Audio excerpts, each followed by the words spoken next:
Elohim, Adonai, Ehad Sema,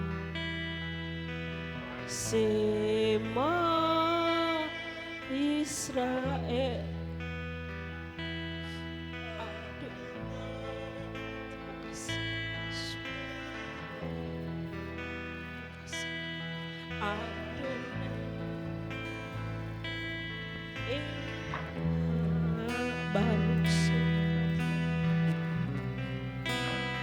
Baruch Shem Kavod, Malchut Olei Olam Faed Adonai Sikenu. Baruch Shem Kavod,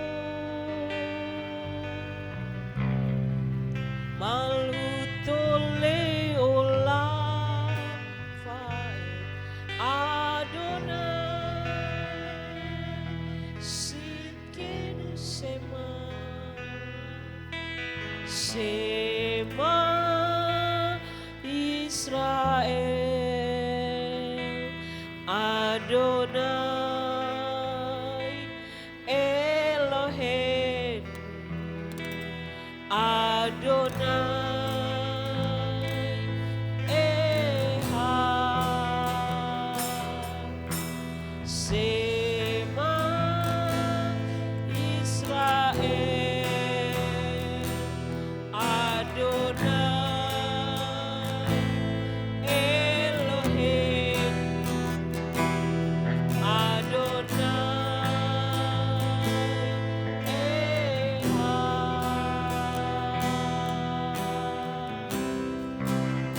Yeshua Melech, Yeshua Malki, Yeshua Emet Sema, Sema Israel, Adonai Elohim, Adonai Ehad.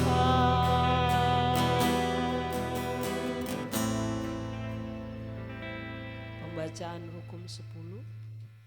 Ke-10 firman yang tertulis dalam kitab Keluaran 20 mulai ayat pertama demikian.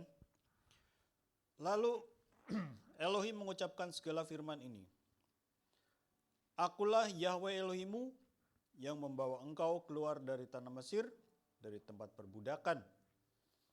Jangan ada padamu ilah lain di hadapanku.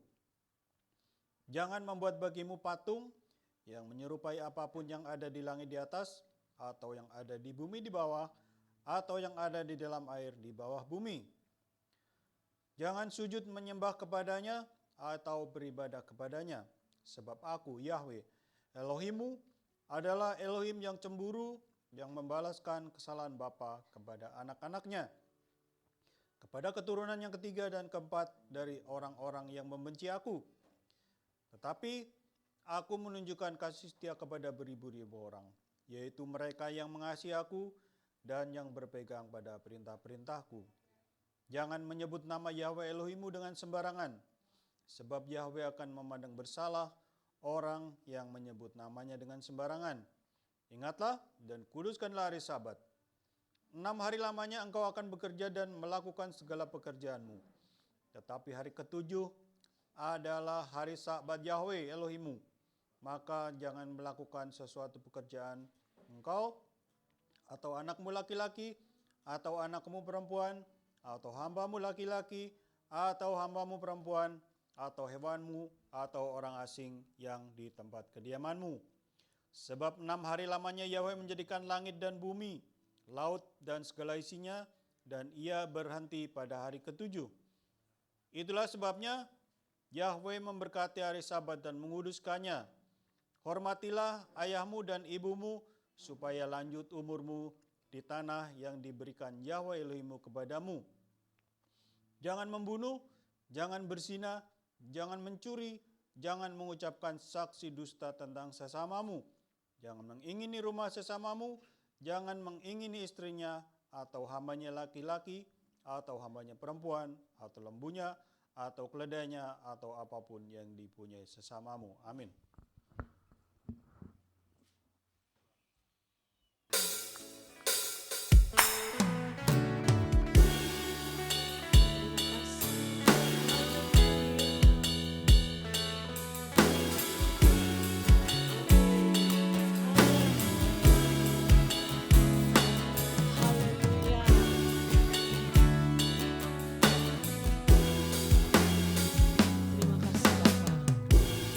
Bersama-sama kita angkat pujian ini.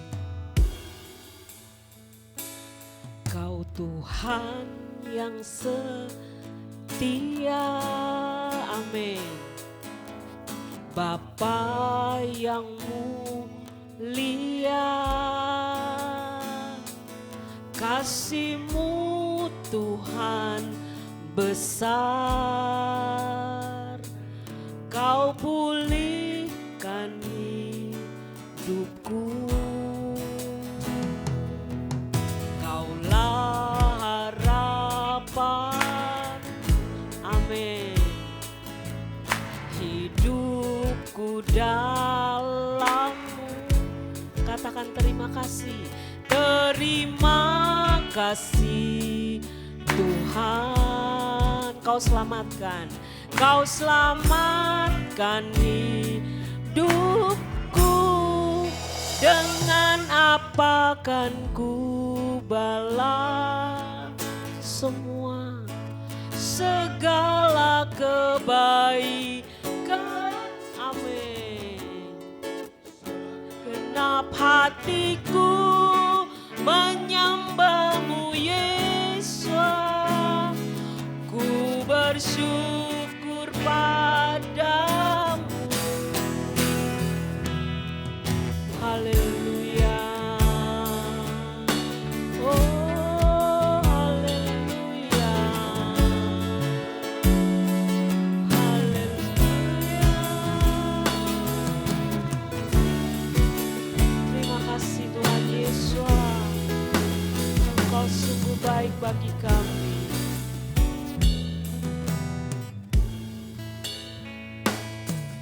Kaulah harapanku, hidupku dalam-Mu. Terima kasih Tuhan, Kau selamatkan hidupku. Dengan apa kan ku balas segala kebaikan-Mu.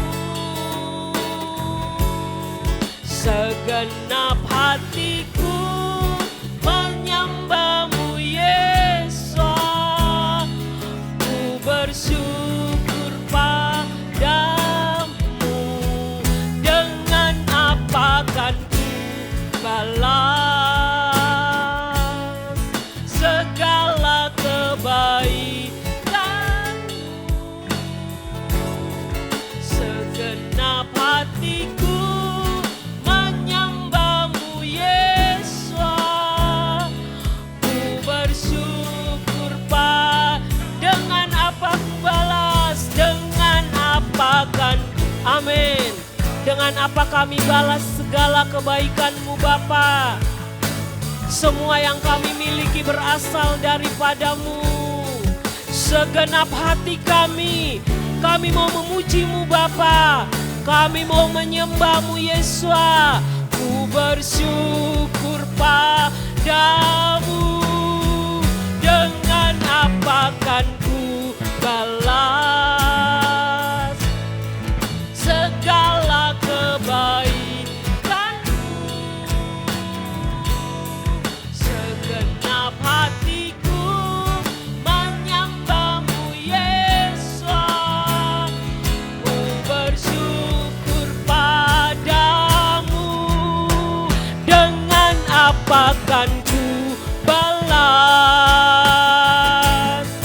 segala kebaikan,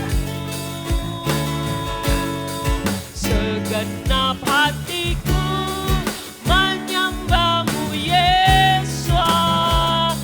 Ku bersyukur padamu, dengan apa kan ku balas segala kebaikanmu. Segenap hatiku menyembahmu Yesus. Ku bersyukur pada, sekali lagi katakan, dengan apa kan ku balas segala kebaikanmu. Segenap hatiku menyembahmu Yesus. Ku bersyukur padamu selamanya. Oh, selamanya. Oh, selamanya. Oh, selamanya.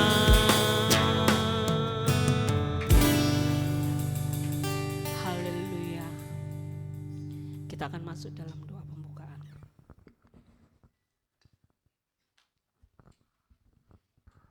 Mari kita berdoa.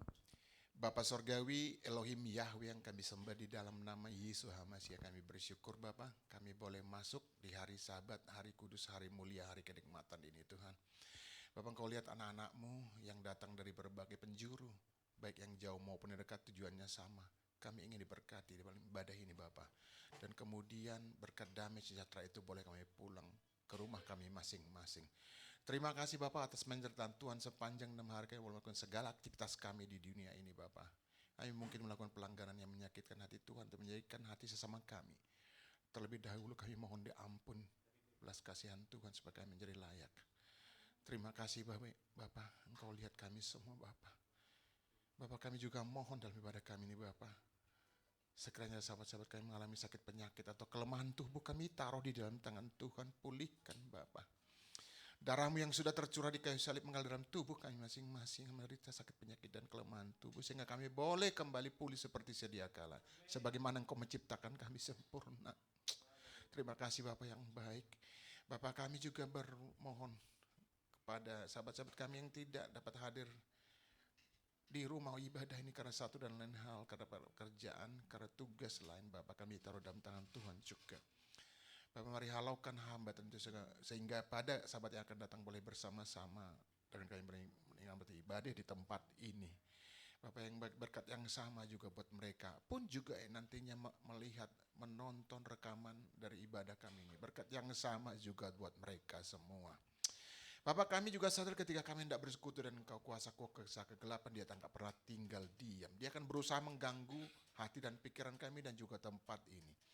Oleh karena itu kami sepakat di dalam nama Yesus HaMashiach, kami patahkan, tolak dan hancurkan Engkau kuasa-kuasa kegelapan. Nasir-nasir jahat, Engkau tidak dapat mengganggu hati dan pikiran kami, tidak dapat mengganggu tempat ini. Karena hati dan pikiran kami dan juga tempat ini serta peralatan yang ada di dalamnya hanya untuk menyembah memuji Yesus HaMashiach. Terima kasih Bapak, kami serahkan ibadah kami ini Bapak, yang sederhana itu tentunya dari awal, pertengahan sampai pada akhirnya hanya di dalam satu nama Tuhan kami yang hidup, Yesus HaMashiach namanya, orang Nazaret itu kami sudah berdoa seraya bersyukur. Haleluya. Mari kita semua yang menyanyi katakan bersama-sama. Amin.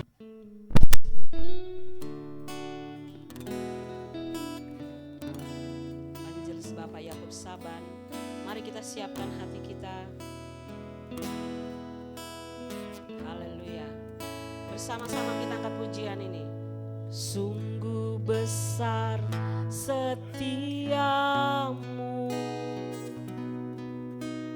Kau nyatakan bagiku. Amin. Kau Bapa yang selalu mengerti isi hatiku. Kemuliaan-Mu Kau janjikan, aku tetap percaya, ku percaya janji-Mu ajaib terukir dalam kehidupan. Amin. Ku berserah di dalam kekuatanku.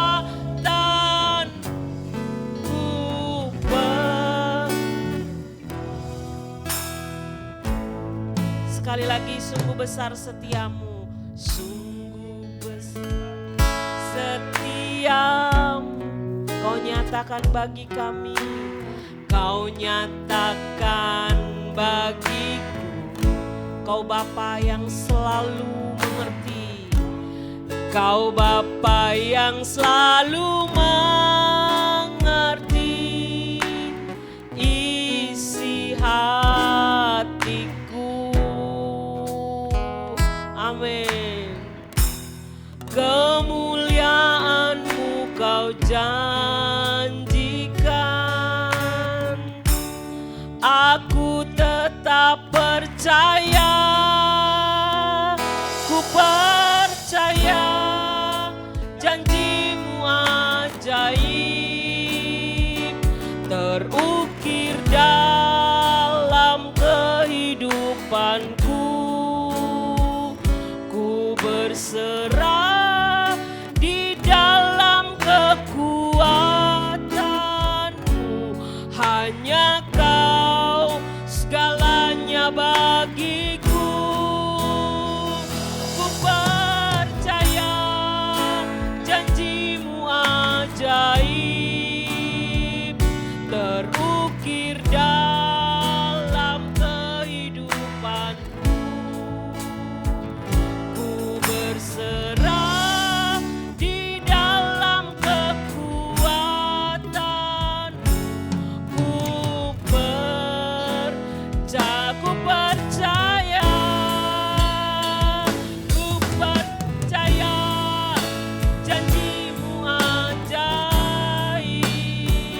terukir dalam kehidupanku. Ku berserah di dalam kekuatanmu, hanya Kau segalanya bagiku. Ku percaya janji-Mu ajaib terukir dalam kehidupanku.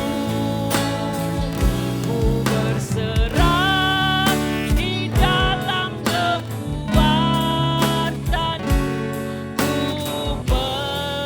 Sekali lagi katakan, ku percaya, ku percaya janji-Mu ajaib terukir dalam kehidupanku. Ku berserah di dalam hanya Kau segalanya bagiku, hanya Kau segalanya bagiku. Ku percaya janji-Mu ajaib terukir dalam kehidupanku. Ku berserah di dalam kekuatanmu. Ku percaya.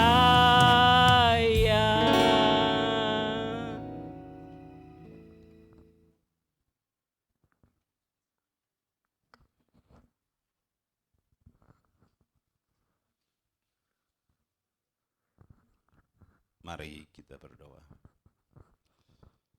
Segala puji syukur kami naikkan ke hadapan hadirat Bapa yang baik. Tuhan Yesus Mesias, Yahweh Elohim hidup dan berkuasa yang selalu menyertai kami. Jaga lindungi benteng pagari kami dan memberkati kami. Berikan kecukupan, kelimpahan sukacita, damai sejahtera yang kami rasakan sampai saat ini Tuhan. Kami boleh hadir di tempat ini guna memuji membesarkan nama-Mu, merayakan Sabat-Mu yang kudus di tempat ini Tuhan. Terima kasih Tuhan, kami sudah memuji membesarkan nama-Mu, menyembah-Mu dalam roh dan kebenaran.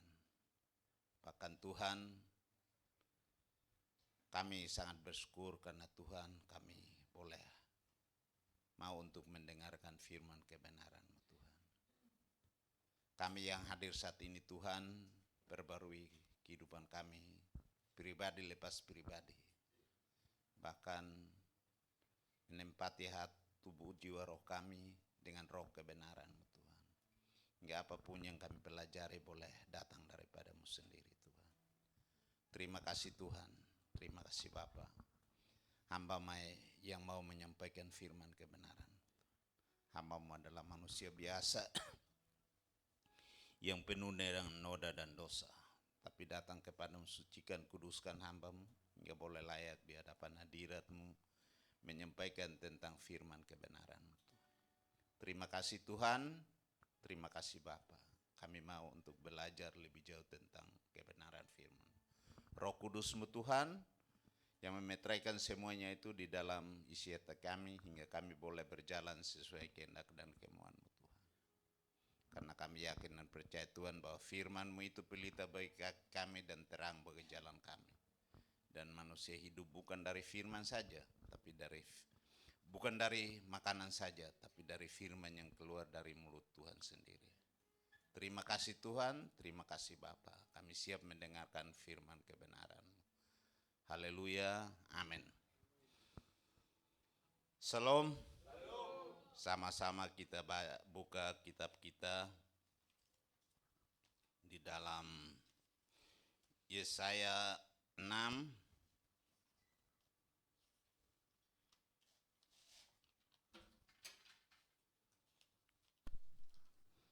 Yesaya 6 ayat, kita mulai baca ayat 1 sampai 10. Saya baca ayat yang ganjil dan Bapak Ibu baca ayat yang genap.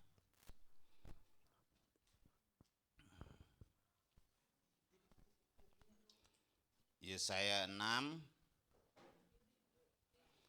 ayat 1 sampai 10.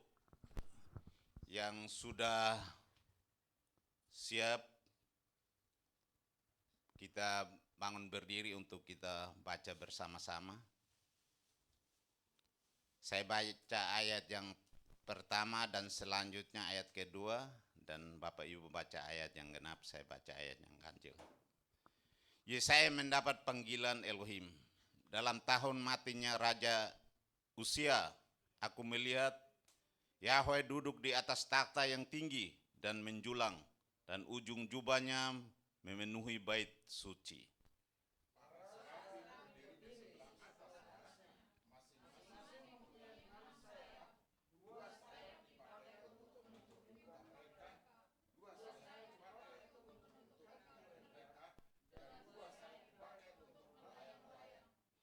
Dan mereka berseru seorang kepada seorang, katanya, kudus, kudus, kuduslah Yahweh semesta alam.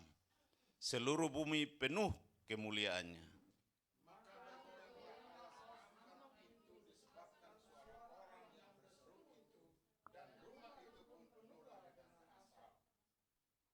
Lalu kataku, celakalah aku binasa, sebab aku ini seorang yang najis bibir. Dan aku tinggal di tengah-tengah bangsa yang najis bibir. Namun mataku telah melihat Sang Raja, yakni Yahweh semesta alam.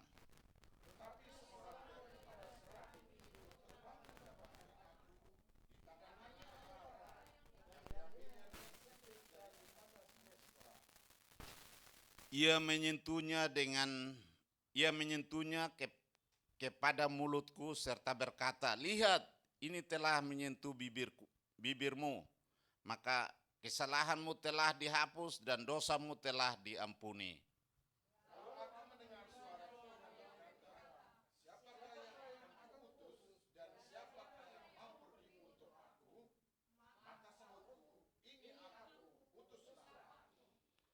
ayat 9, kemudian firman-Nya, pergilah dan katakanlah kepada bangsa ini, dengarlah sungguh-sungguh, tetapi mengerti jangan, lihat sungguh-sungguh, tetapi menanggap jangan.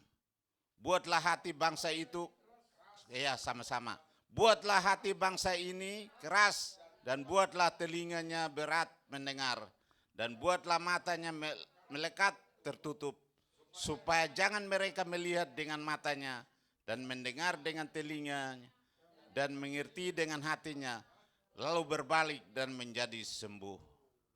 Silakan duduk.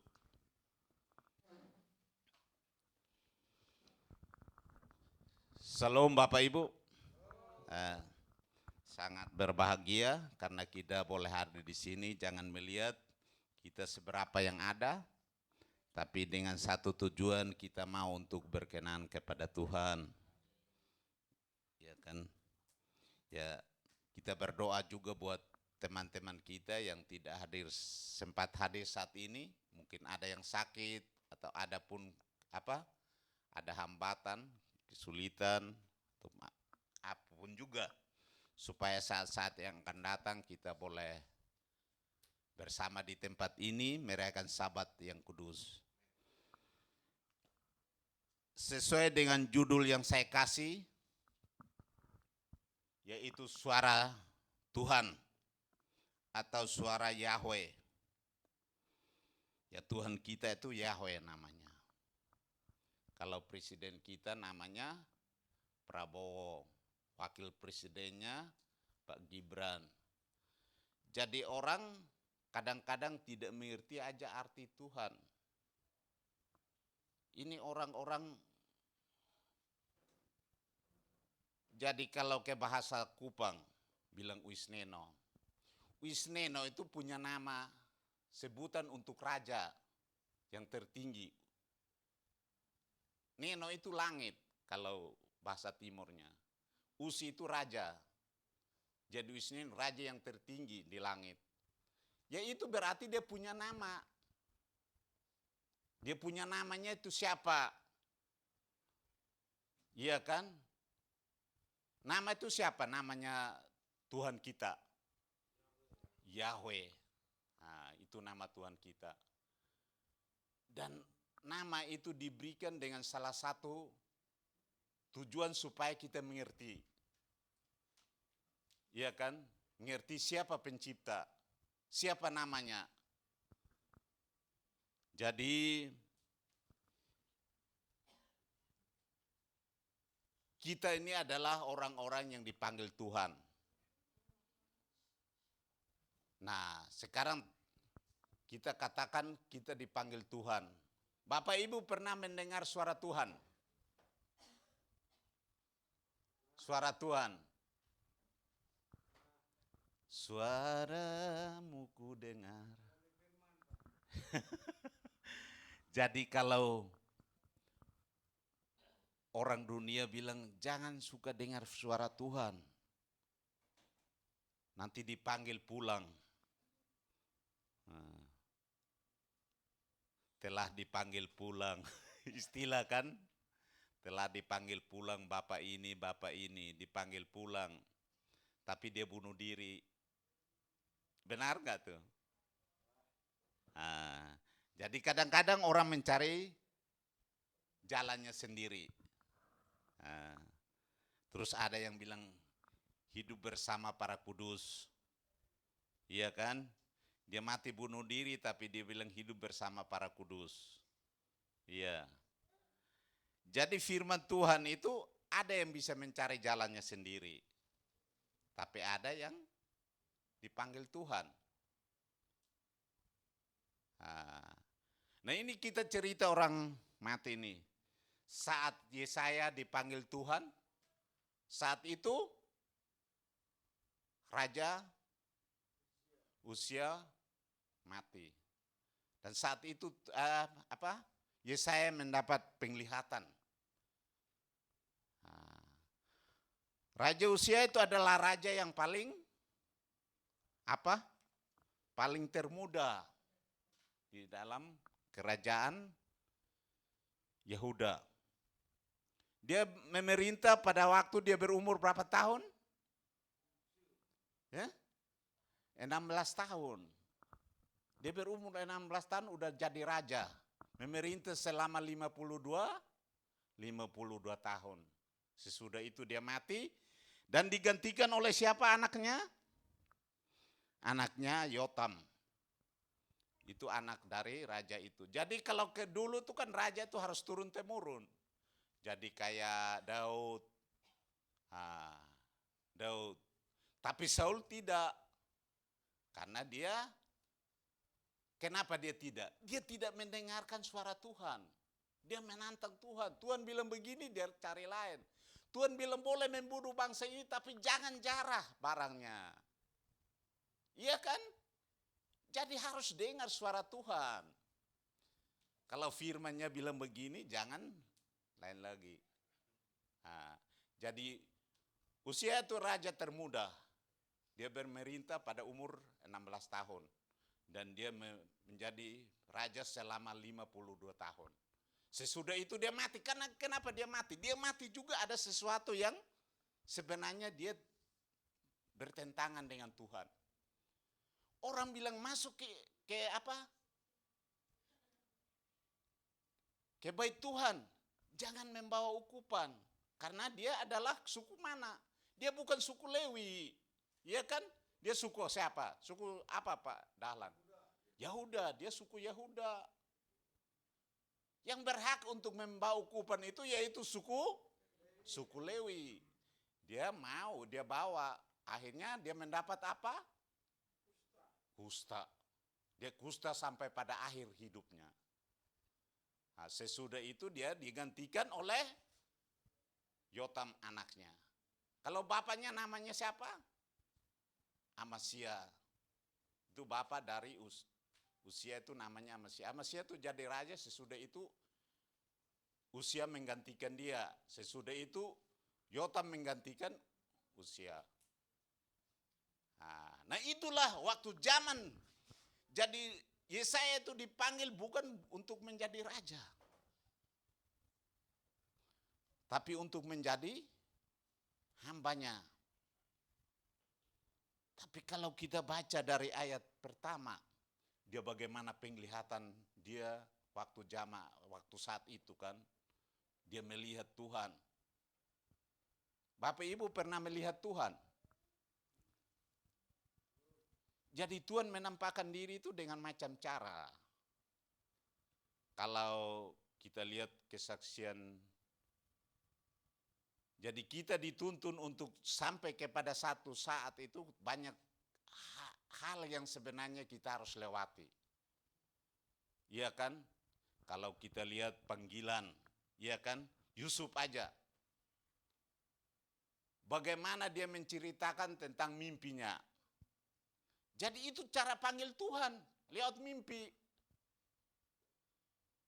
Iya kan? Tapi saat dia menceritakan mimpi, saudara-saudaranya senang. Jadi jangan orang menceritakan mimpi tidak senang. Tapi harus apa? Harus kita maklumi dan kita tahu bahwa cerita itu dari mana. Banyak cerita yang kita, kesaksian di tempat kita ini banyak. Iya kan? Saya pernah bersaksi bagaimana saya dalam mimpi saya, ya kan, tentang Bapak Gembala, terus kayak istri pernah bersaksi bagaimana waktu dia hamilnya si Immanuel, ya kan? Karena di kalau orang hamil tuh di apa? Di USG. Di USG katakan bahwa dia itu perempuan. Nah, tapi sesuai doa kita kan kita minta laki-laki. Tapi pada akhirnya apa? Gimana ceritanya? Ibu Felni. Doanya, mimpinya seperti apa? Udah lupa? Iya, jadi saat itu ada orang yang datang kepada dia. Orangnya dengan jubah putih menyodorkan ini anaknya. Dan dia tunjukkan ini buktinya laki-laki ini. Nah, ternyata pada lahirnya juga laki-laki. Jadi itu bagaimana kita menyingkapi panggilan Tuhan. Panggilan Tuhannya prosesnya, kalau kita baca pada akhirnya kalau kita pergi, Yesaya ini dipanggil. Iya kan? Yesaya dipanggil saat usia meninggalnya atau matinya Raja Usia. Nah, dia melihat Tuhan membuktikan bagaimana kehadiran Tuhan itu ada. Dia melihat bagaimana kita baca dari ayat pertama sampai ayat yang ke berikutnya. Dan pada ayat 8 itu dikatakan tanya. Tuhan bertanya, siapa yang saya utus? Nah, kita ini bertanya kepada diri kita. Siapa yang saya harus utus? Kemudian Yesaya menjawab, ini aku, utuslah aku. Iya kan? Kadang-kadang Tuhan itu mengutus seseorang atau memilih seseorang dengan latar belakang yang berbeda-beda. Kalau kita cerita tentang Tuhan mengutus atau mendengarkan suara Tuhan, iya kan? Kita hadir di sini karena kita mendengarkan suara Tuhan. Suara Tuhan itu tidak ada seorang pun yang tahu tentang bagaimana dia hubungannya dengan Tuhan. Karena apa? Tuhan melihat hati.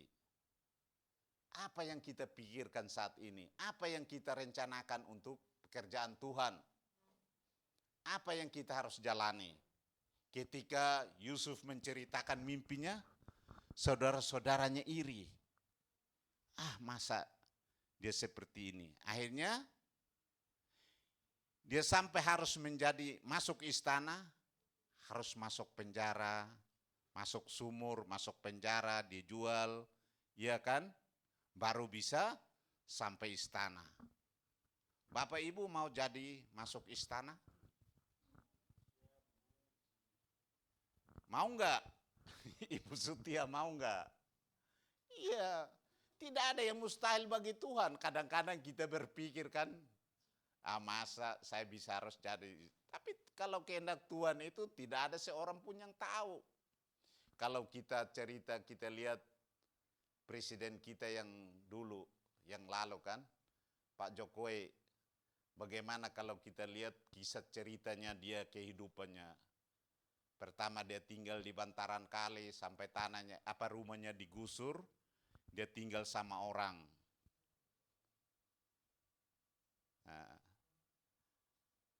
tapi lihat proses-proses itu dia bisa mengantarkan dia menjadi orang nomor 1 di Indonesia. Jadi sesuatu itu tidak ada yang mustahil. Kadang-kadang kayak Daud, iya kan? Daud itu seorang gembala. Diproses sampai menjadi raja yang kedua. Ngambil takhta. Tapi disitulah kita harus taat. Harus menyadari. Kalau kita lihat pernyataan Yesaya ini. Bagaimana dia melihat apa yang Tuhan tunjukkan kepada dia. Tapi pada saatnya itu dia diutus kemana sebenarnya? Dia diutus kemana? Orang yang sebenarnya keras.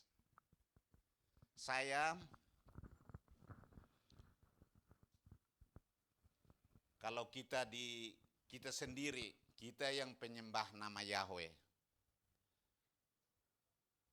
Banyak tantangan yang sebenarnya kita hadapi. Karena kejadian yang dialami oleh saya, itu keadaan Magdalena.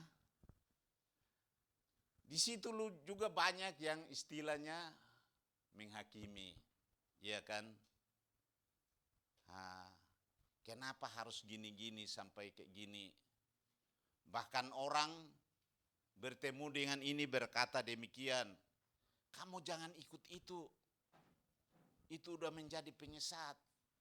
Kenapa merubah nama? Iya kan? Tapi sebenarnya yang dirubah itu mereka atau kita? Iya kan? Kan kita harus ambil itu. Kenapa mereka beribadahnya hari Sabtu?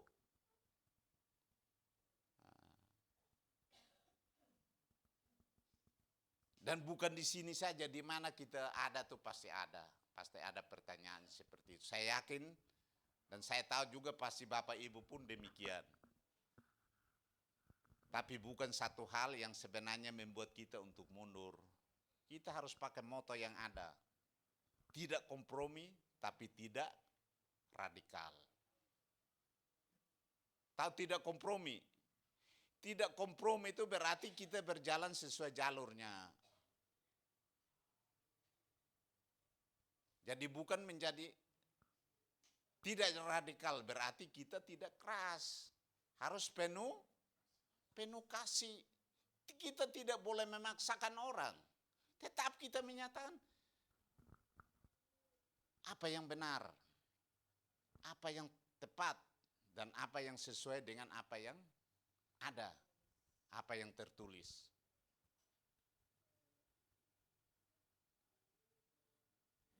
Kalau kita lihat Tuhan Yesus, karena sekarang ini orang katakan, oh, yang sering kita dengarkan, itu kan Taurat itu tidak berlaku lagi, karena udah ada zaman kasih karunia. Mereka mengerti tentang kasih karunia. Kasih karunia itu apa? Kasih karunia berarti melakukan segala hukum ketetapan dan perjanjian Tuhan. Itulah kasih. Dia mengasihi Tuhan berarti dia melakukan apa yang Tuhan tentukan. Ya kan, jangan menyebut nama Tuhan dengan sia-sia. Ini orang katakan jangan menyebut nama Tuhan sia-sia, jadi nggak usah disebut nama Tuhan. Terus sebut nama dewa. Itu yang benar. Itu kebalikan lagi, itu lebih parah. Jadi Tuhan memberikan namanya untuk kita sebut. Nah, tapi jangan sebut dengan sembarangan atau sia-sia. Tapi menyebutnya dengan benar. Saat memberikan pengajaran tentang orang menyebut. Karena menyatakan kebenaran. Saat berdoa menyebut. Saat baca firman menyebut. Itu yang benar. Tapi saat lu bercanda menyebut, salah.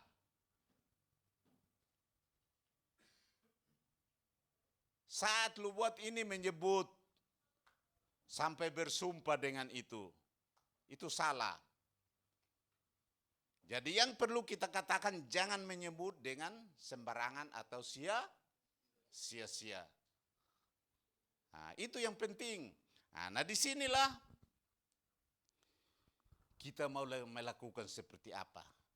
Jadi kalau kita dipanggil untuk menyatakan kebenaran.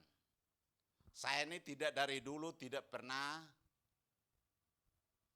punya rencana untuk nantinya berdiri seperti ini menyampaikan firman atau menceritakan tentang kebenaran firman. Saya katakan kebenaran firman karena apa yang saya ngomong itu berdasarkan apa yang tertulis. Kalau Bapak Ibu, apa yang saya bicarakan itu di luar dari firman Tuhan, boleh ya saya tegur, oh ini kenapa begini. Supaya saya juga ingat bahwa itu salah. Seperti ini kenapa begini? Karena apa? Kita harus menyatakan apa yang benar. Apa yang tertulis. Sebab Tuhan Yesus juga dia sendiri. Kenapa dia berbicara? Ada tertulis, ada tertulis, ada tertulis. Gak pernah Tuhan itu berbicara sesuatu yang di luar daripada tertulis. Nah itu kenapa dia bilang gitu. Dia ajarin kita supaya kita berbicara juga jangan keluar dengan apa yang tertulis. Makanya orang bertanya, saya pernah orang tanya, itu kenapa itu disebut seperti itu? Ya baca sendiri di kamusnya, ya kan, tentang nama Tuhan bangsa Israel itu siapa. Ada di kamus Alkitab lah itu ada. Nah, baca sendiri ayatnya itu mulai dari Keluaran 3, mulai ayat 13 itu kan disebut A, iya kan? Pada akhirnya kan Musa bertanya, itu pakai A kan?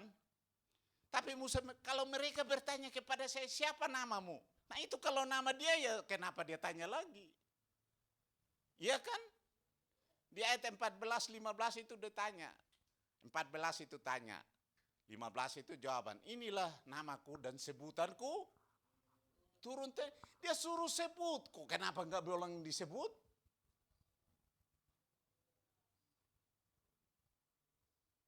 Saya berteman di Facebook maupun di WA ada banyak yang istilahnya pendeta. Dan mereka bilang, wah kan saya download bahasa Ibrani itu kan. Jadi kalau kita baca ini kita bilang langsung namanya apa lagi itu? Kita langsung ini ada firmannya keluar, ada bahasa Indonesianya, bahasa seperti yang kita biasa dapat itu ada. Nah, diajarin kalau download itu ke bahasa Inggris dulu, nanti ke bahasa ini. Saya bilang ya ampun, ini mau putar lagi, mau kemana lagi ini, mau menyesatkan lagi. Ya sudah jelas itu kitab aslinya yang itu, ya terjemahkan sesuai dengan aslinya. Nah, ya itulah bagaimana kita mau untuk melakukan yang benar di hadapan Tuhan. Kita baca dulu di dalam Ulangan. Saya bawa kita untuk kita baca di dalam Ulangan 15 ayat 5. Seorang bacakan untuk kita, Bapak Dahlan.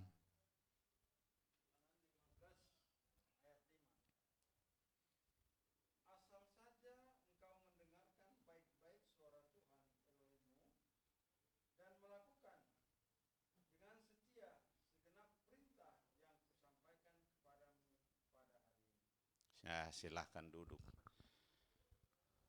Jadi disuruh dengarkan baik-baik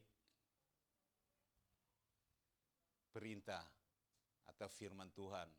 Gimana kita mendengarkan baik-baik? Kenapa disuruh mendengarkan baik-baik? Karena orang kadang-kadang tidak mendengar dengan baik. Mendengar sesuai pengetahuan dia. Saya pernah kasih itu, terus ada yang kasih tentang di dalam Galatia berapa itu tentang hukum Taurat. Itu berbicara tentang bagaimana Rasul Paulus menjelaskan tentang jemaat di Galatia. Nah itulah kadang-kadang orang tidak mengerti bagaimana surat Paulus. Kalau di ayat lain dia bilang sekali-kali apakah hukum Taurat itu bertentangan dengan kasih karunia? Sekali-kali tidak. Terus yang lain dia bilang bukan orang yang melakukan hukum Taurat dibenarkan, tapi yang melakukan kasih karunia, iya kan? Nah, disitulah orang mulai, makanya di dalam ayat, di dalam firman dikatakan, surat Paulus itu kalau orang tidak mengertinya dengan baik akan menjadi kutuk buat dia, karena salah mengerti. Karena surat namanya surat. Dia berikan kepada jemaat di Roma tidak sama dengan berikan di jemaat di Galatia. Karena orang Galatia itu sikapnya seperti ini, orang Roma seperti ini. Jadi harus mengerti penjelasan tentang surat Paulus. Nah Paulus pun dia berbicara ada tertulis. Dia mengajar apa yang tertulis. Tapi penjelasan-penjelasan itu hati-hati. Makanya firman di dalam Timotius, hati-hati tentang apa yang disebut pengetahuan. Nah, hati-hati tentang apa yang disebut pengetahuan. Karena pengetahuan itu berbeda-beda. Nah, orang bertanya, apakah pengetahuan mengenai teologi aja? Kenapa teologi itu berbeda-beda? Kalau orang bilang salah satu kita adalah satu panggilan. Tapi teologi yang kita sebut aja Betel. Berbeda dengan teologi yang berada di Katolik. Beda enggak? Pasti ada. Kalau enggak beda ya pasti mereka sejalan. Demikian pun yang lain. Kenapa seperti itu? Karena itu yang disebut pengetahuan. Nah, jadi kalau kita orang yang dipanggil, kita harus mengerti tentang apa yang mendengarkan suara Tuhan. Suara Tuhan itu di mana? Yang tertulis.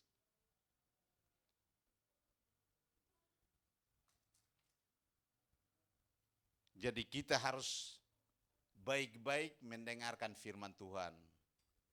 Kalau diperintah gini, kita taat seperti itu. Nah, Ulangan 13 ayat 18, Ibu Phil dibacakan untuk kita.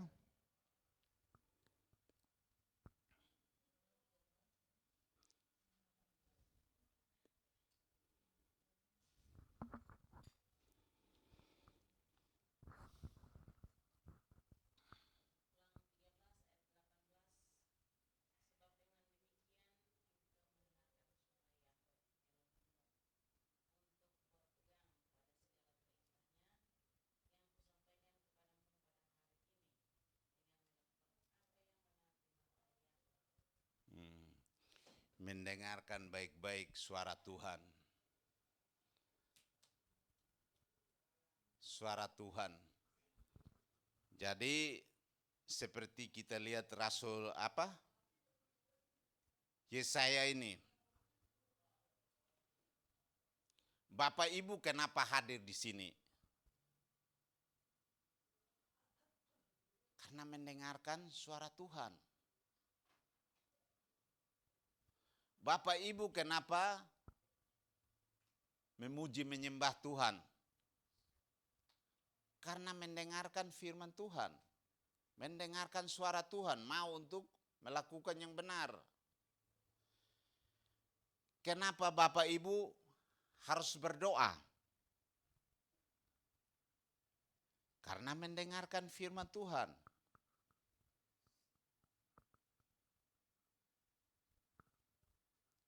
Jadi segala sesuatu kita lakukan berdasarkan apa yang tertulis. Kalau kita lihat bagaimana orang yang dipanggil Tuhan, kadang-kadang kita tidak mengerti ini panggilan Tuhan atau bukan. Iya kan? Kita mengambil salah satu contoh panggilan Tuhan. Siapa? Rasul Paulus. Rasul Paulus adalah rasul yang sebenarnya banyak suratnya yang ada di dalam Alkitab atau yang disebut kitab suci. Iya kan? Nah, bagaimana apa yang dia tulis? Dan awalnya dia dipanggil Tuhan. Tahu ceritanya dipanggil Tuhan? Rasul Paulus. Dia adalah seorang yang sangat membenci orang yang menyatakan kasih karunia. Dia mencari murid-murid Tuhan yang memberitakan kebenaran firman. Kalau dia dapat, dia aniaya, bahkan bisa dibunuh. Iya kan? Tapi pada saat itu Dia dipanggil Tuhan. Ya kan? Dipanggil Tuhan, dia dengar enggak?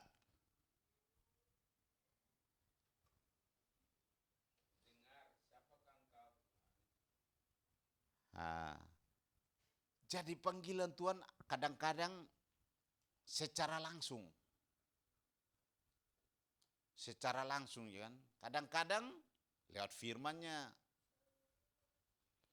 Kalau kita baca di dalam Kisah Para Rasul 3 ayat Kisah Para Rasul 9 ayat 3 sampai 5, Ibu Sutia bacakan untuk kita.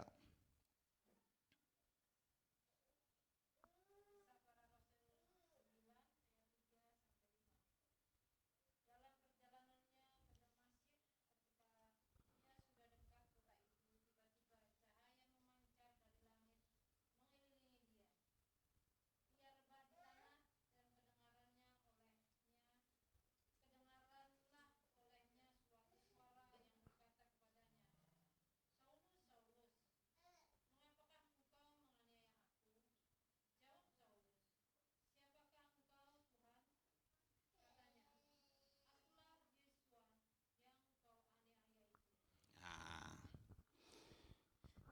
ini panggilan yang kita tahu. Seorang hamba Tuhan atau seorang rasul dipanggil dengan latar belakang sebagai orang penjahat. Iya kan? Dia nggak mau itu orang menyebarkan tentang kebenaran firman. Dia meminta kepada persetujuan kepada raja atau penguasa saat itu dan memberikan surat untuk dia menemukan orang-orang seperti itu dibinasakan atau dihukum.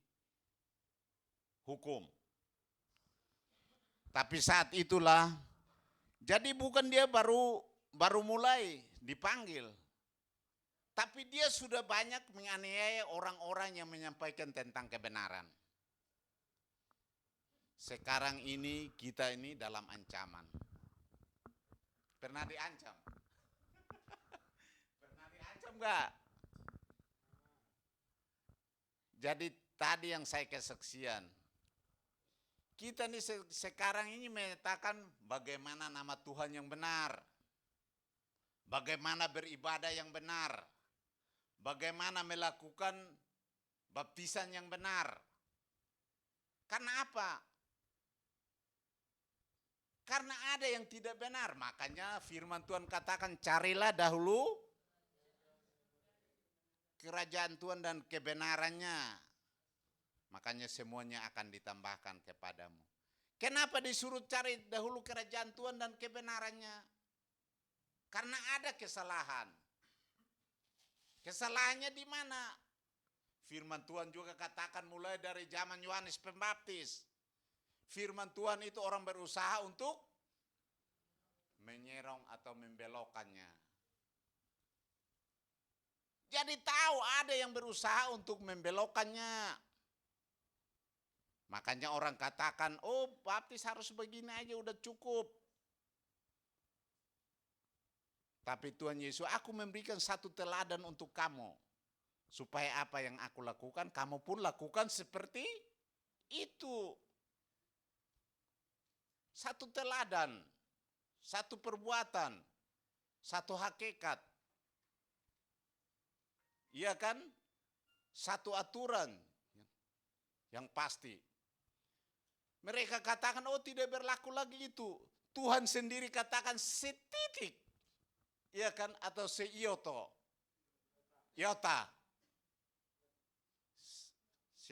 Seiota tidak akan hilang.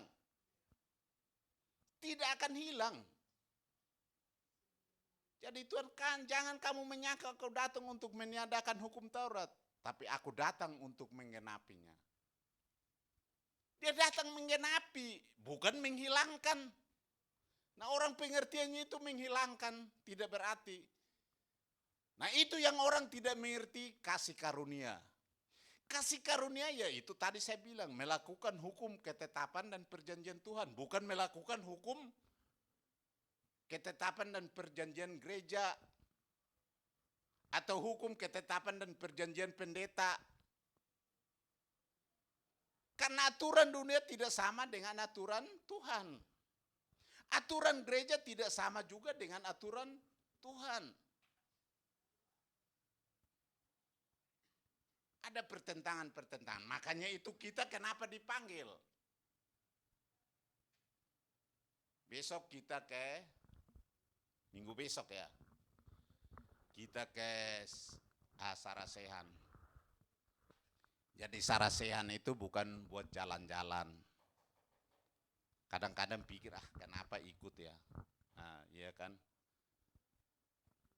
Tapi kita di sana mengambil satu hikmah yang baik. Bagaimana kita mendapat pengajaran-pengajaran yang benar. Iya kan?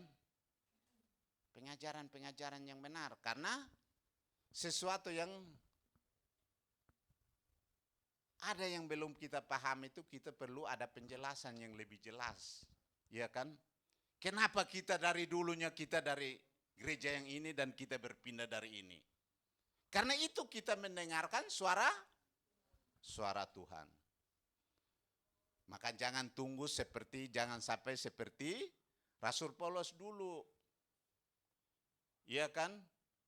Sampai buta, sampai dia tidak melihat. Karena apa? Karena apa? Karena dia mau untuk tentang bagaimana dia melawan Tuhan. Makanya hati-hati tentang orang yang melawan firman Tuhan. Saya katakan saya berbicara tidak di luar daripada apa yang ada. Saya berbicara itu saya kasih firman di ini juga pakai ayat.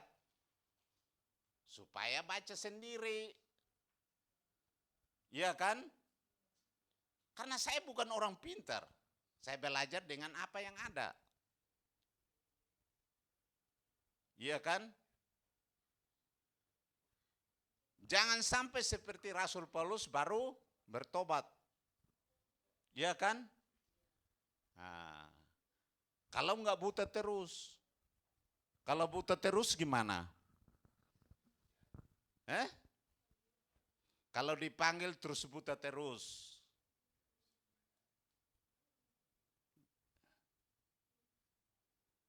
Jadi Tuhan membuat kita untuk kita tahu bahwa penyertaan Tuhan itu ada. Tuhan itu ada. Kenapa Rasul Paulus dipanggil dengan cara sampai dia buta? Dan kuasa Tuhan itu dinyatakan lewat siapa? Kuasa Tuhan dinyatakan lewat siapa? Lewat Ananias. Supaya lihat kuasa Tuhan. Bahwa orang buta seperti itu pun akan melihat. Dan di situ saat dia melihat ada pertobatan atau tidak.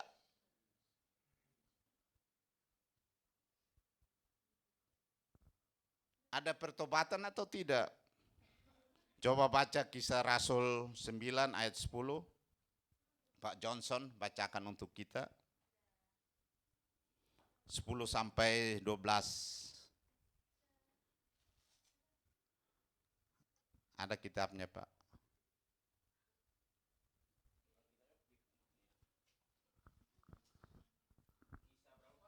Kisah Rasul 9 ayat 10 sampai 12.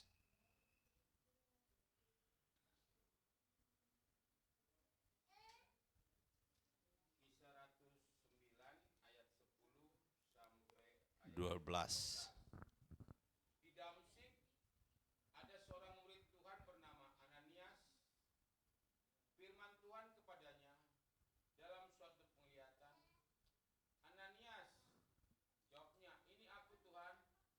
Firman Tuhan, "Mari, pergilah ke jalan yang bernama Jalan Lurus, dan carilah di rumah Yudas, seorang dari Tarsus, yang bernama Saulus. Ia sekarang berdoa.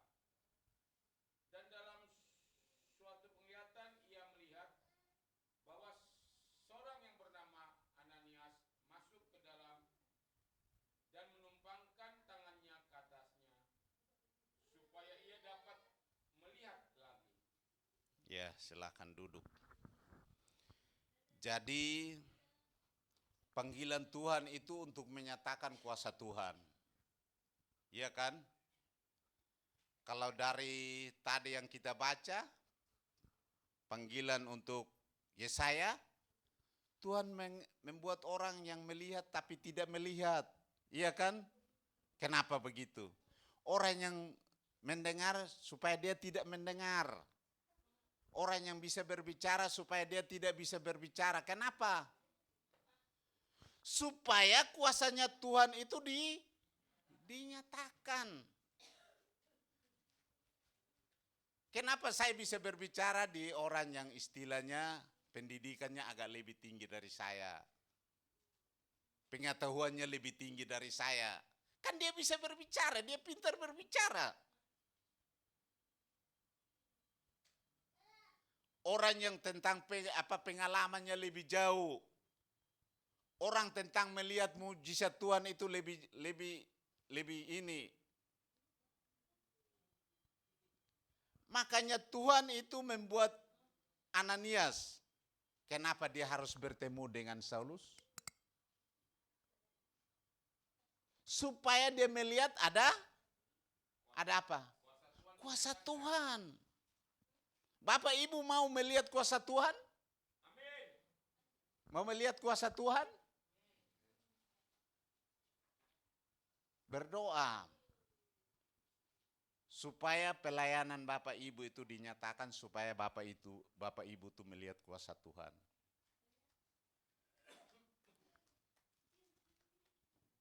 Ananias itu adalah seorang yang dibilang apa? Seorang hamba Tuhan. Nah kita ini ada di sini karena kita hamba Tuhan. Kita mau untuk melakukan kehendak Tuhan. Kita dipanggil dengan latar belakang bermacam-macam.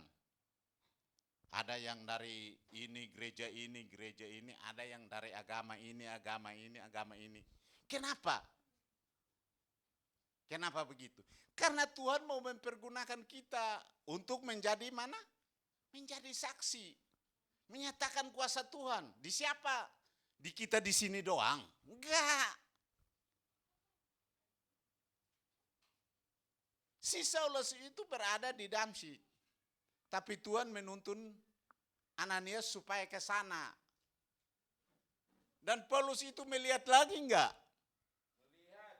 Melihat lagi. Itulah kenyataan Tuhan bahwa Tuhan itu memanggil orang untuk menyatakan kuasanya.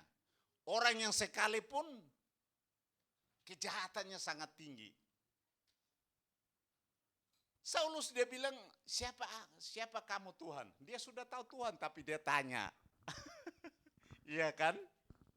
Dia tanya siapa kamu Tuhan. Ya kan demikian pun seperti tadi kita bilang Musa. Tapi di situ belum nyatakan namanya, makanya Musa tanya. Nanti kalau mereka tanya saya siapa nama Tuhan. Kemudian Tuhan inilah namaku dan sebutanku turun-temurun. Nah, kita baca di dalam Kisah Rasul 7 ayat 31. Ibu Musrifa bacakan untuk kita. Kisah Rasul 7 ayat 31.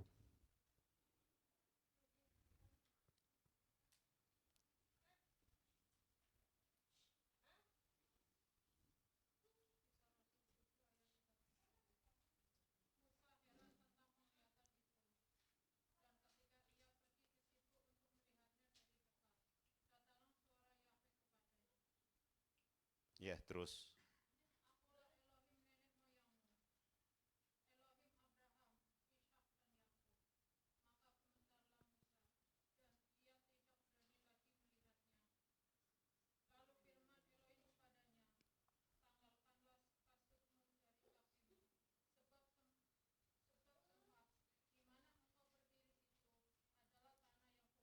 Ya, silakan duduk. Jadi itu pertama kali Tuhan menampakkan diri kepada Musa. Di dalam itu bacaan itu sambungannya apa? Di dalam perjanjian lama tuh di Keluaran 3 mulai ayat 10 itu. Nah, Tuhan menuntun Musa untuk mengetahui tentang namanya. Makanya saatnya Tuhan ada, kita harus menjaga kekudusan. Kekudusan itu seperti apa? Kekudusan itu seperti apa? Jadi kekudusan itu saat kita menyembah dalam roh dan kebenaran. Saat kita memuji Tuhan. Bahkan saat kita berdoa. Itulah kekudusan yang kita harus jaga. Kenapa Tuhan bilang, katakan kepadamu, tinggalkan kasutmu. Sepatumu ditinggal di bawah. Supaya kamu berdoa di atas sini. Iya kan? Nah, saya mau menyatakan sesuatu kepada kamu. Kenapa Musa mengarahmu wajah ke sana? Tuhan membuat suatu jalan itu supaya kita mengerti. Demikian pun seperti tadinya siapa? Yesaya. Kenapa dia melihat penglihatannya saatnya usia meninggal? Karena Tuhan mau menyatakan segala sesuatu. Nah, orang kadang-kadang ya udah orang meninggal kita jangan ke sana, ke sini. Kita tidak tahu orang kudus itu yang mana, orang yang tidak kudus itu yang mana. Tapi ada saatnya Tuhan mau menyatakan sesuatu tuh ada caranya tersendiri. Dia bisa menangkap orang dengan cara seperti ini, dan cara seperti ini. Contohnya tadi kan, bagaimana Yusuf, ya kan?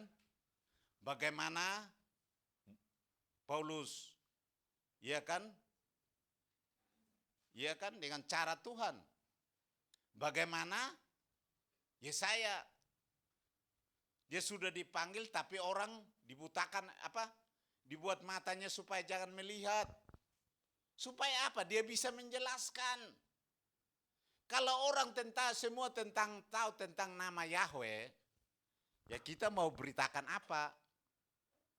Kalau orang semua tahu tentang Sabat, ya kita beritakan apa? Pasti ada yang keras kepala kalau kita kasih tahu bilang hari Sabat itu hari Sabtu. Supaya apa? Supaya kita tetap beritakan firman Tuhan. Kenapa harus tetap kita beri? Supaya yang istilahnya dia yang diselamatkan itu dia mendapat yang disebut kasih karunia. Kasih karunia itu apa? Sabat itu itu adalah salah satu kasih karunia. Kenapa kasih karunia? Itu tulisan Tuhan sendiri karena Tuhan mengasihi mengasihi kita. Ingatlah dan kuduskanlah hari Sabat. Jangan menyebut nama Tuhan dengan sembarangan. Itulah kasih. Karena kasih, kenapa kasih? Karena Tuhan mengasihi manusia supaya jangan sembarangan. Jangan membunuh, jangan mencuri, jangan bersaksi dusta. Itulah kasih. Kasih itu apa coba? Kasih itu ya seperti yang tadi saya bilang, melakukan hukum ketetapan dan perjanjian Tuhan. Kalau kamu bilang mengasihi Tuhan tapi kamu tidak melakukan perintah Tuhan, itu kasih. Itu pembohongan. Itu bohong. Kamu bilang mengasihi tapi mencuri. Kasih itu hanya ada 10. Dan dibagi dalam 2 bagian, yaitu kasih kepada Tuhan dan kasih kepada manusia. Mengasihi Tuhan berarti melakukan segala perintah Tuhan, hukum, ketetapan dan perjanjian Tuhan. Mengasihi manusia berarti melakukan hukum ke-5 sampai hukum ke-10. Jangan mencuri, jangan berzina, jangan membunuh, jangan bersaksi dusta, jangan mengingini. Itulah kasih. Bukan kasih itu hanya sesuatu yang ngomong-ngomong aja asal. Kalau kamu mengasihi manusia, kamu tidak akan mencuri. Kamu mengasihi manusia berarti kamu tidak membunuh. Kamu mengasihi manusia berarti kamu tidak berdusta, saksi dusta. Itulah kasih. Kamu mengasihi Tuhan berarti kamu melakukan hari Sabat. Kamu mengasihi Tuhan berarti kamu tidak menyebut namanya dengan sembarangan, menyebut nama yang benar. Kamu mengasihi Tuhan berarti kamu tidak membuat patung, menyembah patung. Itu mengasihi Tuhan. Itu kasih.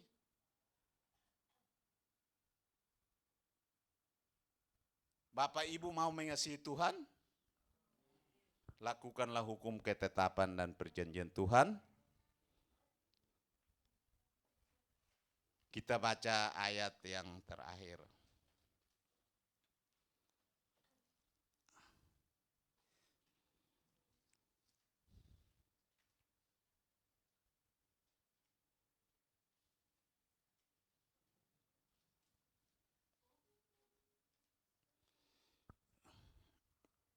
Di dalam 2 Tawarik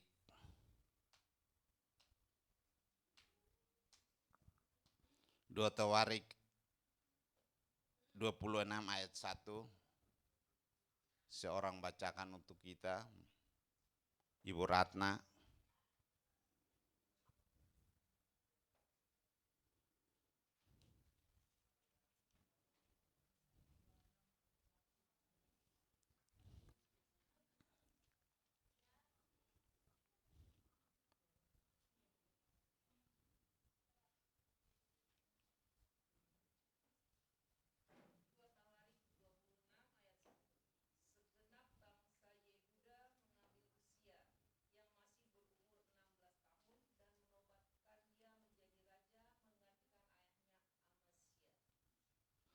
Ya, itu tentang Raja Amasya. Jadi itulah ceritanya bagaimana Raja Yosia. Ya. Selanjutnya 1 Samuel 15 ayat 19, Ibu Ratna bacakan juga untuk kita. 15 ayat 19.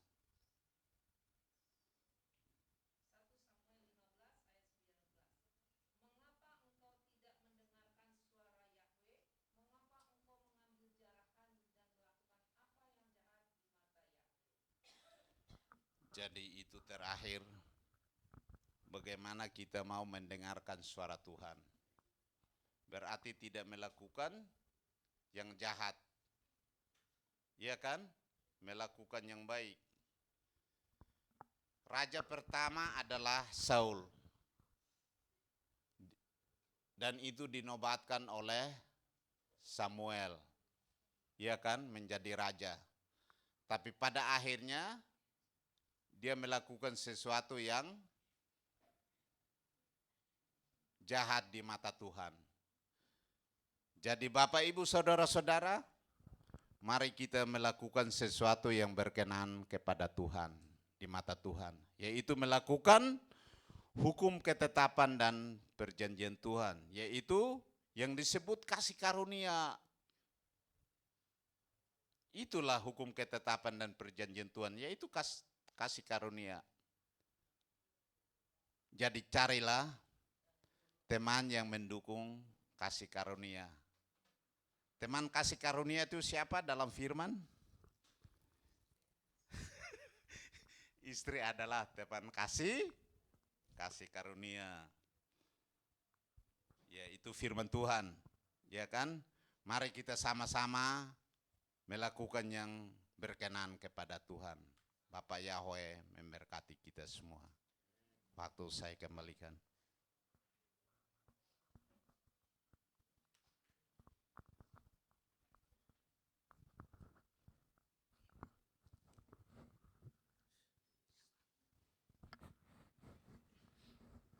Terima kasih kepada Evangelis Bapak Yakub Saban yang sudah menyampaikan firman Tuhan pada siang hari ini. Kita akan masuk dalam refleksi, saya serahkan kepada Bapak Gembala.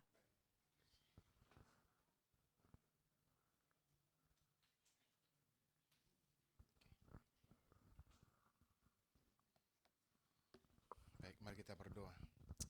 Bapa yang baik, Elohim Yahweh, di dalam Yesus HaMashiach, kami bersyukur untuk firman-Mu atau dafarmu yang sudah disampaikan oleh hamba-Mu, Bapak Evangelis Yakob Saban. Terima kasih Bapak untuk firman yang indah ini Bapak. Berkati kami semua untuk dapat melakukan firman-Mu ini. Berkati hamba-Mu Bapak Evangelis Yakob Saban dalam pelayanannya, bukan hanya tempat ini, dimanapun beliau boleh melakukan pelayanan.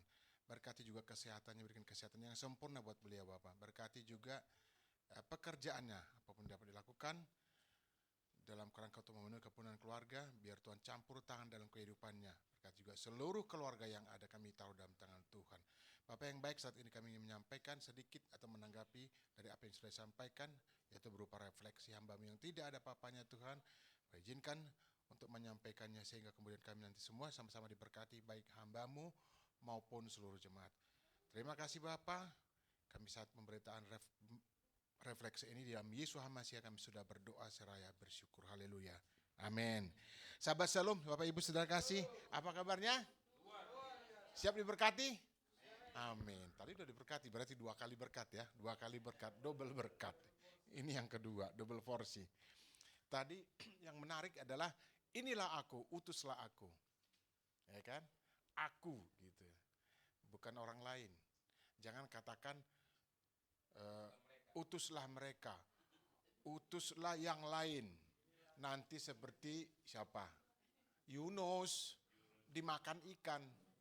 Tetapi uniknya tidak mati. Tetapi akhirnya mau juga kan? Mau. Nggak boleh nggak mau. Kalau Tuhan suruh mau, suruh pergi harus mau. Kalau nggak mau berarti binasa. Itu benar. Lalu kenapa Yunus diselamatkan Tuhan? Ayo. Kenapa Yunus kemudian masih dipakai? Kan udah keras kepala ini. Utuslah yang lain, dia malah kabur. Dia pikir dunia ini hanya selebar daun kelor. Enggak, luas banget. Saya mau lari, ini enggak akan dilihat gitu. Kemanapun kamu pergi, akan saya kejar, kata Tuhan. Ya memang dia yang menciptakan kan. Dari ujung rambut sampai ke ujung, sampai ke telapak kaki, Tuhan tahu kita siapa. Mau menolak apa enggak. Yunus menolak. Tetapi kemudian dipakai unik kan itu. Lalu kita balik pertanyaan. Dipakai enggak namanya Yudas Iskariot? Ayo. Dipakai. Tapi kan tadi khotbah mengatakan dia mengakhiri sendiri hidupnya. Nah, ini yang salah. Kalau bukan karena Yudas Iskariot kita nggak selamat, itu sesat Pak. Itu yang lebih aman adalah jawabannya seperti ini. Memang sudah begitu ceritanya gitu ya, daripada mengatakan kalau Yudas Iskariot tidak mengkhianat, maka kita tidak selamat. Oh jangan sampai begitu Pak, itu pasti setan itu, nggak boleh.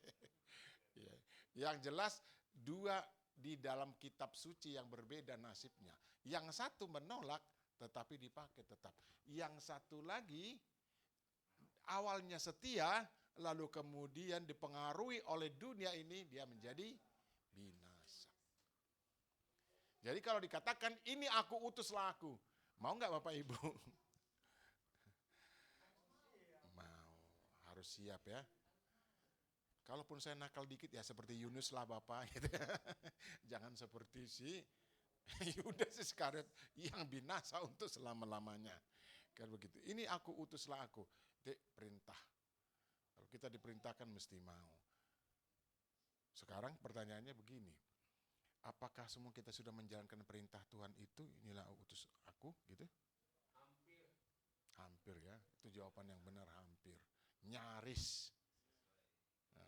Sesuai kemampuan. Utuslah aku. Bukan maksudnya hal-hal yang besar. Aku harus jadi pendeta. Jadi pengkhotbah besar. Jadi seperti siapa itu yang terkenal gitu ya. Penginjil yang keliling dunia yang punya pesawat itu siapa? Ada pesawat pribadinya juga. Siapa itu ya yang dari luar itu? Billy Graham ya? Billy Graham ya. Punya pesawat punya untuk melayani. Nggak usah sebesar itu, kecil aja kita. Misalnya disuruh, mau nggak melayani? Mesti mau. Sama nggak bagian kita dengan Billy Graham nantinya? Sama lah. Apakah dia nanti ada naik pesawat jet di sana? Pribadi? Private jet? Oh, nggak ada lah, sama kan, ukurannya sama kan. Cuman kita kan nggak tahu ukurannya berapa tempat kita di sana. Kan begitu. Itu urusan Tuhan biar. Tetapi pada akhirnya kita sama-sama selamat. Jadi jangan berpikiran saya harus menjadi pelayan yang besar, saya harus ambil bagian. Ya tadi dikatakan oleh Pak Yakub, ya apa aja yang bisa kita lakukan. Ini aku, utuslah aku. Yang penting kita mau mendengar. Itu perintah mau dengar. Jangan utuslah orang lain. Atau janganlah saya gitu. Ada satu cerita lagi di dalam kitab suci yang namanya Daud kan. Kan mula-mula menolak kan. Atau siapa lagi yang pertama-tama dia menolak di luar, yang menolak untuk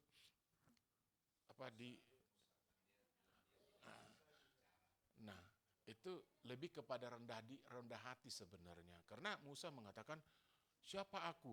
Lah dia hidup di istana berapa tahun, semua ada kok. Dia bisa menulis, dia bisa ada pangkatnya jenderal dan seterusnya. Tetapi itu kepada rendah hati. Iya, rendah diri, rendahkan hati. Nah, kalau rendah diri ini kadang-kadang kita salah menafsirkan. Rendah diri itu apa? Ya, Bapak Ibu. Iya. Kalau ini kan rendah hati. Rendah hati. Berisi padi semakin merunduk. Iya. Jadi dia itu orang berisi ngomongnya begitu. Ya, boleh Bapak Ibu ya, ini sedikit ya sebentar ya. Kalau namanya refleksi kita jawab juga boleh.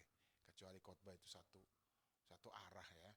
Jadi kita mau milih siapa caranya, tetapi hendaknya kita siap untuk melakukan apapun peran yang bisa kita ambil. Utuslah aku. Ya, ketika ini kita saya, Pak Dahlan, Pak Yakob, Pak Trisno, Pak Haposan dulu juga kita diutus kan, ada pengutusan kan itu artinya siap. Kalau kemudian kita tidak siap, ya nanti itu hitungan yang lain gitu, urusan yang lain. Tetapi yang jelas ketika kita menyatakan diri untuk siap, pasti Tuhan sudah sediakan kita keselamatan itu sendiri. Ya, memperlengkapi. Jadi kalau kita diberikan perintah, apapun yang bisa kita ambil peran kita di jemaat kita, atau di lebih yang luas lagi misalnya, di sinode umpamanya seperti itu, ya siap. Kecuali hal-hal lain misalnya karena kesehatan, tuh kita bisa katakanlah jangan porsi seperti itu yang harus saya lakukan, di bawahnya lagi. Yang penting harus mau. Jangan sampai katakan orang lain aja lah, saya nggak siap tuh. Apalagi karena alasan apa? Misalnya mengganggu pekerjaan kita. Janji kita harus bisnis jam 10, jam 11, padahal kita ibadah jam 11. Wow, bahaya. Ini sedikit kesaksian Bapak Ibu. Saya selalu diminta, pagi aja ya jam 11 ya Bapak ya, ngajar ya gitu ya, atau nguji. Ya gak mau saya bilang. Terus apa risikonya? Secara dunia nih ya, kalau berpikir dunia, hilang duitnya gitu. Tapi gak peduli, saya biarin aja, iya kan.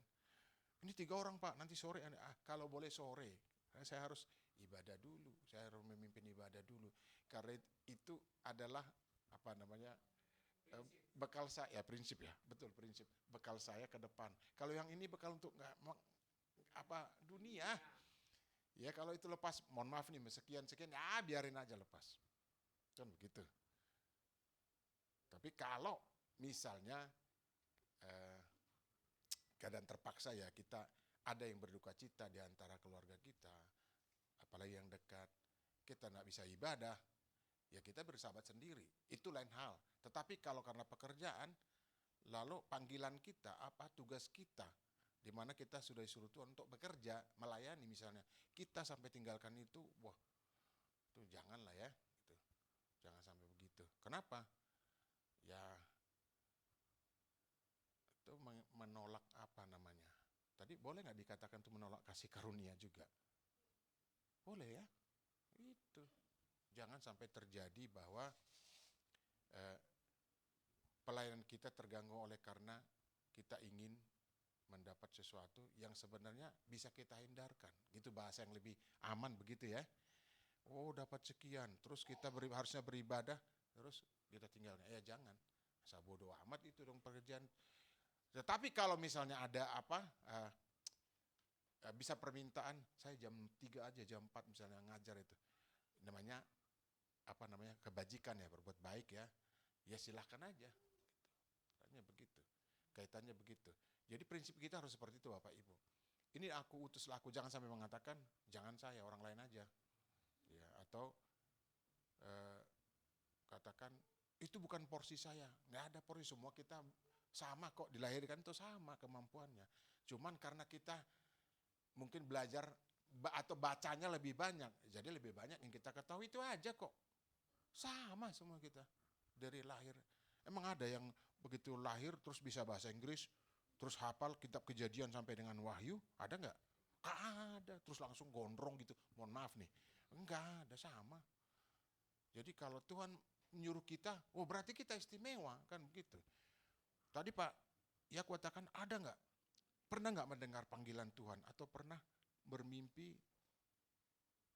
Tuhan memerintahkan begitu? Kalau pernah, jangan sampai ditolak itu. Alamatnya binasa. Karena kita nih lagi mundur sedikit. Hidup ini aja sebenarnya sudah berkat buat kita Bapak Ibu. Seperti itu kan? Pagi-pagi kita bisa bernapas. Kalaupun sekarang misalnya saya ada sakit penyakit, punya kelemahan tubuh. Misalnya sekarang nih, bukan mau beritahu sama Bapak Ibu nih, karena terlalu makanan saya nggak jaga, misalnya sakit kaki saya nih. Tetapi saya bersyukur, wah ini ternyata saya masih tetap hidup gitu. Walaupun ada sakit-sakit sedikit, waduh Tuhan ampuni saya akan berubah. Memang biasanya begitu, berubah, kata kita berubah terus ya. Tapi ulangi lagi besoknya sakit lagi, tolong Tuhan saya berubah lagi. Berubah sampai terus begini. Nggak tahu sampai kita dipanggil barangkali. Tapi itulah sifat manusia. Tetapi niat kita untuk berterima kasih untuk kesempatan hidup, untuk bisa melayani, jangan sampai kita abaikan. Sederhana kan sebenarnya perintah itu ya. Yesaya 6 ayat 8. Ini aku, utuslah aku. Jangan orang lain yang kemudian disuruh. Karena kita bisa bernasib seperti Yudas Iskariot. Kita ingin seperti, paling enggak seperti Yunus lah ya. Tetap dipakai walaupun nakal dikit gitu istilah saya itu, nakal dikit. Nah, ini nakal dikit juga nih kalau Bapak Ibu melawan hati nurani gitu sehingga kemudian mengalami sesuatu yang tidak enak dalam hidupnya. Tapi percayalah kalau kita berniat menyatakan bahwa hidup saya, sisa hidup saya tentu untuk Tuhan gitu. Atau paling tidak saya membagi porsinya. Jangan sampai saya membuat hidup saya 80% untuk dunia, 20% untuk Tuhan. Kalau bisa ya seimbang lah gitu ya. Atau paling enggak ya sedikit lebih banyak untuk Tuhan. Bisa nggak seperti itu? Jangan suam-suam kuku. Suam-suam kuku nanti di 51-49. Yang banyak mana? Oh 51, saya pikir dibalik ya. Nanti untungnya rezekinya juga dibalik, bahaya itu. Ya, sama-sama masuk surga. Yang penting porsinya untuk Tuhan. Itu makanya.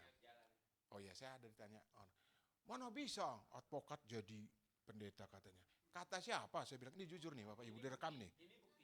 Saya katakan, Bapak, ini karena kita sudah teman, kau nyari apa sih? Saya bilang, nyari selamat nantinya atau hanya nyari selamat banyak duitmu sekarang? Saya bilang, ada teman saya nih, agak usil juga dia, advokat, dia nggak bisa katanya.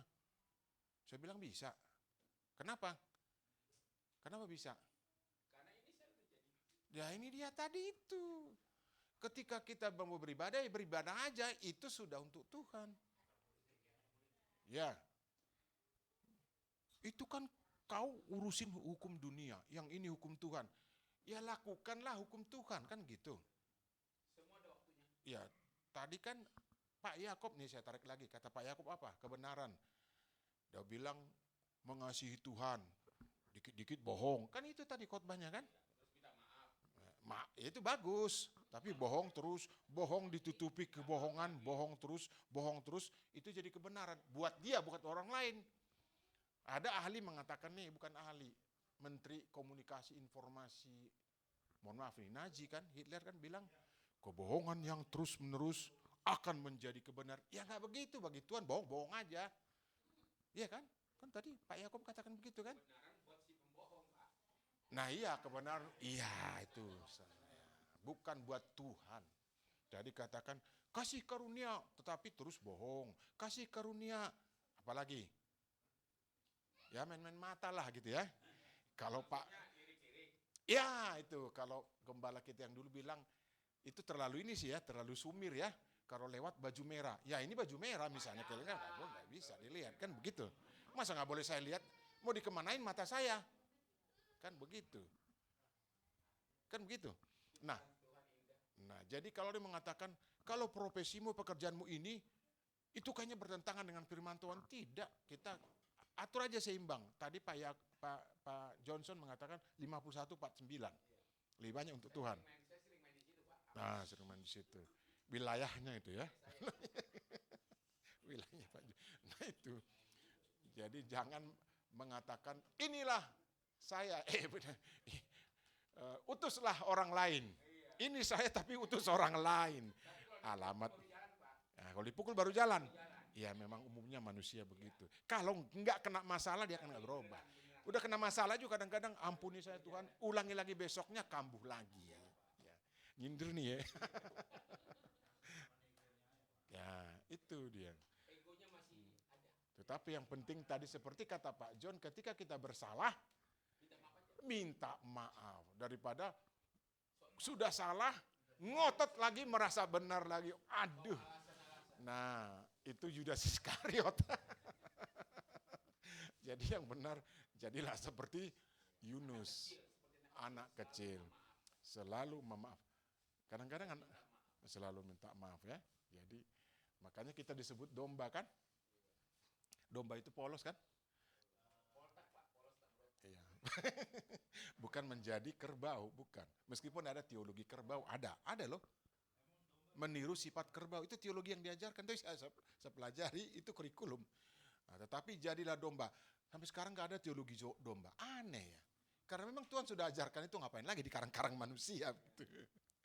Jadi seperti domba, artinya domba yang penurut ya. Ya, digunting juga bulunya, dia diam aja gitu ya.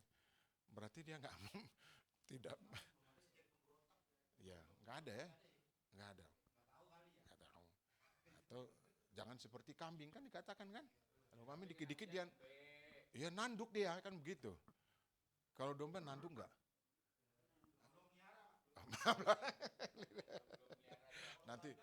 Nanti pergi ke Garut, ada di situ tuh banyak. Ya domba Garut ya.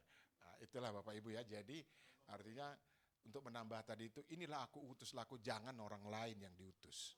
Jangan sampai orang lain maksudnya. Karena orang lain yang diutus, ya alamat kita enggak selamat. Itu aja sebenarnya. Ya. Jadi mari kita meniru seperti Yunus yang kemudian mau ya, bahkan pelannya lebih lagi. Nah kalau tadi dicontohkan seperti Rasul Paulus ya, Saulus sebelum jadi rasul. Nah itu kan kemudian itu karena diutus. Apakah Rasul Paulus diutus? Diutus kan, ketemu di jalan kan? Ketemu di jalan nih, kamu gitu. Akhirnya ada tandanya sampai dengan hari matinya, apa? Air matanya ada selalu gitu. Lamur ya. Kalau sekarang kali katarak gitu ya. Hampir. Nah itu. Tapi itulah artinya, inilah aku utuslah aku, jangan orang lain. Ya. Ya, tapi Kita juga disabilitas Pak. Kalau itu lepas bisa baca, berarti ada kekurangan juga. iya. Itu karena umur. Udahlah, masa terus seperti ini remaja? Enggak juga lah. Orang lain juga punya jatah hidup di dunia ini kan begitu. Jadi kalau dikatakan inilah aku utuslah aku, jangan sampai kita menolak. Kalau Tuhan mengutus kita, jangan sampai kita menolak apapun yang bisa kita lakukan di jemaat kita terlebih-lebih ya. Kalau punya waktu yang lebih lagi untuk sinode. Ya luar biasa itu ya. Kalau saya jujur belum lah ya, belum bisa lah ya. Itu karena memang ada aktivitas lain. Oke, saya pikir sampai di situ kita mari berdoa. Bapak yang baik, terima kasih untuk refleksi yang menambah pemahaman kami tentang bagaimana kami harus mendengar perintah Tuhan untuk kami boleh melakukan apapun yang boleh kami ambil dalam kaitannya dengan keselamatan kami kelak. Jika Tuhan menyuruh kami untuk melayani, apa yang boleh kami lakukan, biarlah Tuhan sendiri mempersiapkan bagi kami, memampukan kami untuk melakukan apa yang Tuhan perintahkan dalam kehidupan kami. Kami sebagai anak-anak-Mu siap untuk melakukan apa yang Tuhan perintahkan, dan Engkau memberikan kami kemampuan untuk itu sehingga apa yang kami lakukan tidak mengecewakan Tuhan sendiri. Terima kasih Bapa, terpujilah Engkau dalam Yesus HaMasiah. Kami sudah berdoa dan bersyukur untuk refleksi ini. Haleluya. Amin. Segala perkara dapat ku tanggung. Mari kita semua bangkit berdiri. Di dalam Dia yang memberi kekuatan, Tuhan Yesus penolong sahabat. Tetap percaya Tuhan setia, penolong yang selalu setia. Amin. Memenuhi keperluanku, tak pernah Dia mengecewakan. Tuhanku tak pernah gagal. Segala perkara dapat ku tanggung. Di dalam Dia yang memberi kekuatan, Tuhan Yesus penolong dan sahabat. Tetap percaya Tuhan setia. Segala saya serahkan kepada Bapak Gembala.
Pujian yang kami naikkan menjadi dupa yang harum di hadapan Tuhan. Kami bahkan sudah mendengar firman utuh-Mu yang menguatkan kami. Ketika panggilan datang kepada kami untuk kami boleh melayani, kami siapkan hati dan pikiran kami dan enyahkan dari kami sikap menolak, menjauhi apa yang Tuhan perintahkan dalam kehidupan kami. Terima kasih untuk ibadah yang sungguh-sungguh indah bagi kami Bapa. Kami sudah Tuhan berikan kepada kami kitab, kami akan miliki selama-lamanya. Terima kasih Bapa yang baik. Kami juga berdoa Tuhan untuk rencana-rencana dari jemaat kami ke depan, apapun yang dapat kami lakukan kami taruh dalam tangan Tuhan. Biar Tuhan mencukupkan segala keperluan dan kebutuhan kami juga. Bapa, apapun pekerjaan kami lakukan juga kami taruh dalam tangan Tuhan. Tuhan merintahkan kami untuk melakukan pekerjaan kami sebagaimana bekerja untuk Tuhan, maka kami akan berhasil dan beruntung. Terima kasih Bapa, terima kasih Bapa yang baik. Ke depan apapun yang kami rencanakan Bapak, biar Tuhan campur tangan kami taruh di dalam tangan-Mu. Terima kasih Bapak yang baik. Mungkin anak-anak kami akan mengikuti ujian atau ulangan semesteran.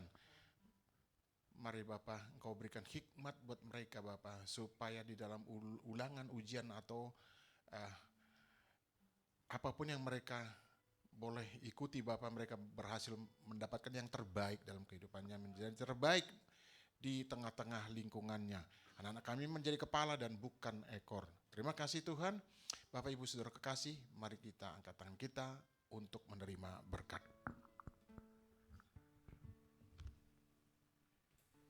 Diberkatilah engkau di kota dan diberkatilah engkau di ladang. Diberkatilah buah kandunganmu, hasil bumimu dan hasil ternakmu, yakni kandungan lembu sapimu dan anak kambing dombamu. Diberkatilah bakulmu dan tempat adonanmu. Diberkatilah engkau pada waktu engkau masuk dan diberkatilah engkau pada waktu engkau keluar. Adonai Yahweh, Adonai Yahweh menyinari pada wajahnya, beri engkau kasih karunia. Adonai Yahweh menghadapkan wajahnya kepadamu dan memberi engkau damai sejahtera. Anugerah yang besar dari Bapa Yahweh, kasih karunia yang sempurna dari Tuhan kita Yesus HaMasiah, serta penghiburan yang sejati dari Roh Kudus menyertai kita sekalian. Sekarang, besok kekal sampai Maranatha, Tuhan Yesus datang kali yang kedua di awan-awan yang permai, menjemput kita para salib-salibnya. Demi nama Yesus HaMasiah, mari kita semua yang beriman ini. Amin. Bye.